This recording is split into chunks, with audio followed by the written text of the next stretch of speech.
ചെയ്യാൻ പോകുന്നത് കപ്പയും മീൻകറിയുമാ. അതിനായിട്ട് ഞാനിവിടെ 1 കിലോ കപ്പ കഴുകി വൃത്തിയാക്കി എടുത്തിട്ടുണ്ട്. ഞാനിങ്ങനെ കൊത്തി കൊത്തി അരിഞ്ഞത്. ആക്ച്വലി ഇവിടെ ഞങ്ങൾ താമസിക്കുന്നത് നല്ല വേവുന്ന കപ്പ കിട്ടത്തില്ല. ഈ കഴിഞ്ഞ ദിവസം ഞാൻ ബെൻസിയുടെ അടുത്ത് പോയണേ, അനിയത്തിയുടെ അടുത്ത് പോയണേ, അവിടെ നല്ല കപ്പ കിട്ടും. അവിടെ നിന്ന് വാങ്ങിച്ചോണ്ട് വന്ന ഈ കപ്പ നമുക്ക് ആദ്യം ഈ കപ്പയൊന്ന് വെള്ളം ഒഴിച്ച് വേവിക്കാം.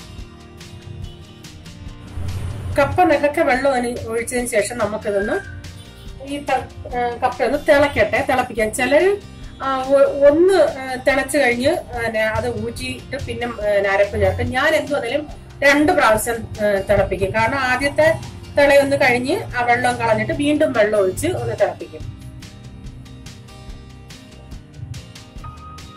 ഇതിപ്പോ ആദ്യത്തെ തിള നന്നായി തിളയ്ക്കുന്നുണ്ട്. ഇതൊരു 4-5 മിനിറ്റ് ഒന്ന് തിളച്ചതിന് ശേഷം നമുക്കിത് വെള്ളം ഊറ്റി കളഞ്ഞിട്ട് വീണ്ടും വെള്ളം ഒഴിച്ചിടാം. ഇതിപ്പോ ഞാൻ വീണ്ടും വെള്ളം ഒഴിച്ച് ഇതൊന്ന് തിളക്കട്ടെ. വെള്ളം ഒഴിച്ചിട്ടിട്ടുണ്ട്. ഇത് നന്നായി തിളക്കട്ടെ. ഇനി ഇതിപ്പോ രണ്ടാമത്തെ തിളച്ചിട്ടുണ്ട്, നന്നായി വെന്തിട്ടുമുണ്ട്. ഇനി ഞാനിത് വെള്ളം ഊറ്റിക്കളയട്ടെ.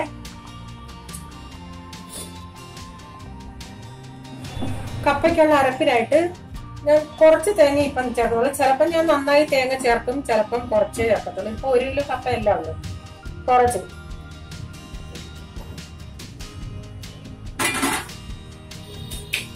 ഇതിലോട്ട് എരിവിനനുസരിച്ച് പച്ചമുളക് ഞാനിവിടെ ഒരു 4 പച്ചമുളക് ചേർത്ത്, ഒരു 10 അല്ലി വെളുത്തുള്ളി, 1 ടീസ്പൂൺ ജീരകം, 1/2 ടീസ്പൂൺ മഞ്ഞൾപ്പൊടി, കപ്പയ്ക്കുള്ള ആവശ്യത്തിനുള്ള ഉപ്പൂടെ ചേർത്ത് നമുക്കിതൊന്ന് അരച്ചെടുക്കാം. കുറച്ച് കറിവേപ്പിലയും കൂടെ ഇതൊന്ന് അരച്ചെടുക്കട്ടെ. ഇതിപ്പോ ഞാൻ ഇങ്ങനെ അരച്ചെടുത്തിട്ടുണ്ട്. ഒത്തിരി അങ്ങ് പേസ്റ്റ് പോലെ അരയണ്ട, കുറച്ച് ചതഞ്ഞാ മതി.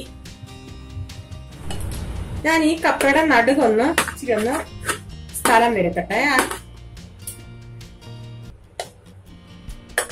അതിലോട്ട് നമുക്ക് ഈ അരപ്പിട്ട് കൊടുക്കാം. അരപ്പിട്ടിട്ടുണ്ട്. അതിലോട്ട് കുറച്ച് വെള്ളം ഒഴിക്കാം. എന്നിട്ട് ഈ കപ്പയും അരപ്പിന്റെ മുകളിലോട്ട് നമുക്ക് ഇട്ട് കൊടുക്കാം. അരപ്പ് അതിന്റെ മുകളിൽ ഇട്ടതിന് ശേഷം നമുക്ക് ചെറിയ തീര് അതവിടെ അടച്ചു ഇട്ടേക്കാം കുറച്ചു നേരം. അരപ്പൊന്ന് വേവട്ടെ. മീൻകറി വെക്കാനായിട്ട് അയലമീൻ എടുത്തേക്കുന്നത് ഒരു 3 അയലമീനുണ്ട്. അതിന്റെ തലയും ഞാൻ എടുത്തിട്ടുണ്ട്. എനിക്ക് അയലയുടെയും ചൂരയുടെയും തല ഭയങ്കര ഇഷ്ടമാണ്. അതിനായിട്ട് ഇത് ഞാൻ കഴുകി എടുത്ത് വെച്ചിട്ടുണ്ട്. അതിലേക്ക് ഇനിയും വേണ്ടിയ സാധനങ്ങള്,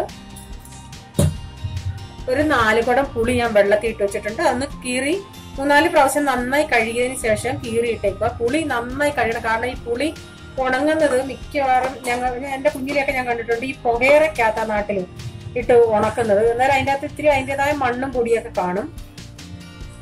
ഇതിലേക്ക് ഞാനൊരു കുടം വെളുത്തുള്ളിയും 1 വലിയ കഷ്ണം ഇഞ്ചി എടുത്തിട്ടുണ്ട്. 1 കുടം എന്ന് പറഞ്ഞാൽ 15-16 അല്ലി വെളുത്തുള്ളി ഉണ്ടായിരുന്നു.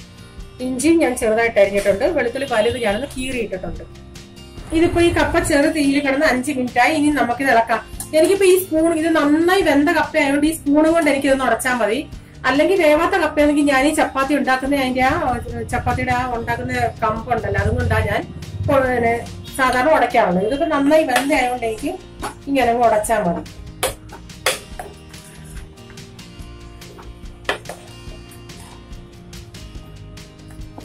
ഇതിപ്പോ കപ്പ നന്നായി ഉടച്ചെടുത്തിട്ടുണ്ട്. മീൻകറി വെക്കാൻ ഞാനൊരു പാൻ വെച്ചിട്ടുണ്ട്. അതിലോട്ട് കുറച്ച് ഓയിൽ ഒഴിച്ചിട്ടുണ്ട്. ഇതിലോട്ട് ഞാൻ 1/2 ടീസ്പൂൺ കടുക്, 1 നുള്ള് ഉലുവ.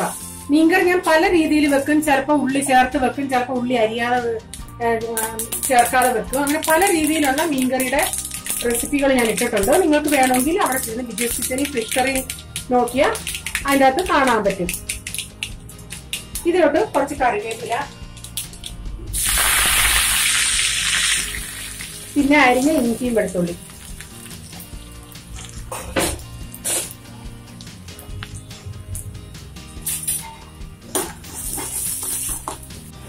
ഇതിലോട്ടൊരു 4 ടേബിൾ സ്പൂൺ കാശ്മീരി മുളക് പൊടിയും 2 ടേബിൾ സ്പൂൺ മല്ലിപ്പൊടി, 1/2 ടീസ്പൂൺ മഞ്ഞൾപ്പൊടിയും കൂടെ ചേർത്ത് കുഴച്ചെടുത്ത മസാലയായത്. ഇതൊന്ന് പച്ചമണം മാറുന്നത് വരെ നമുക്കിതൊന്ന് വഴട്ടി കൊടുക്കാം.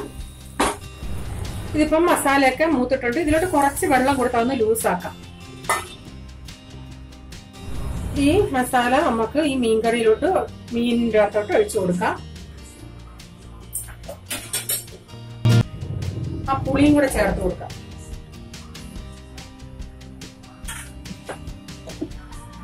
ആവശ്യത്തിനുള്ള ഉപ്പ്,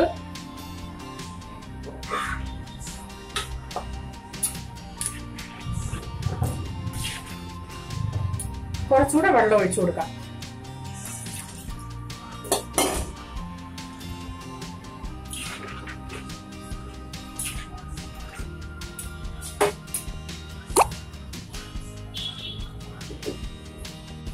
ഇതിലോട്ട് 1 ടീസ്പൂൺ ഉലുവാപ്പൊടിയും കൂടെ ചേർക്കുക.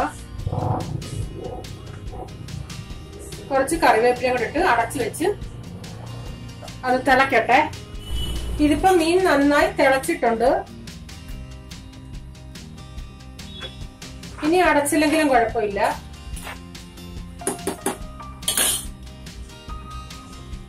ഇതിനി ഇത്രയും പറ്റിയാൽ മതി. ഇച്ചിരി കപ്പയ്ക്ക് ചാറൊക്കെ വേണമല്ലോ. ഇതിലോട്ട് കുറച്ച് വെളിച്ചെണ്ണ,